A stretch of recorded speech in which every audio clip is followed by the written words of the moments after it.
In this video, we're going to find the volume of a rectangular prism. In order to find the volume of a prism that's rectangular, you're going to use the formula V is equal to big B times H. Now, big B is just the area of the base. And we're going to use this formula for a lot of the shapes that you're going to be finding volume for. So you just remember it's the area of the base. And when we talk about the base, there are two bases. There's the bottom of the prism, and then there's the top. And in this case, for instance, this bottom that I've shaded in, that represents the base of the shape. But this top one would also be a base. So I'm just going to kind of shade it in as well.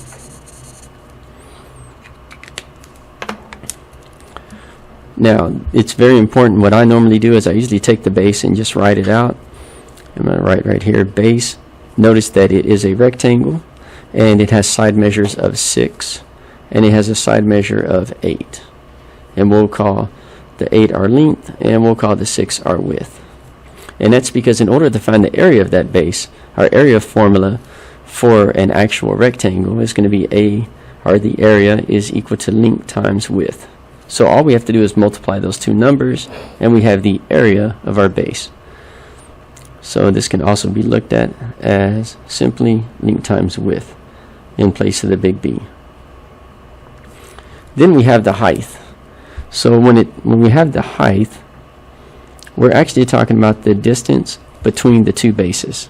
So for instance, it is important to shade them, because now that they're shaded, you can clearly see that the distance between these two bases, right, the bottom base and the top, is 3 centimeters. That's the distance between them, and that is the height of the prism itself. So I'm going to put height of prism. And so that we're going to just keep that variable as h. So now what we're going to do is we're going to substitute our values in, and we'll know what the volume of this rectangular prism is. So this is going to be equal to the length, which is 8, times my width, which is 6,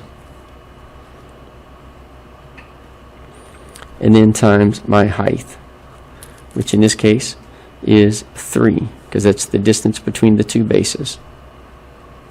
And we'll put that in a calculator, and that'll tell us what the volume of this particular rectangular prism is. So I'm going to go ahead and get my calculator real quick, and I'm going to put in my parentheses 8 times 6.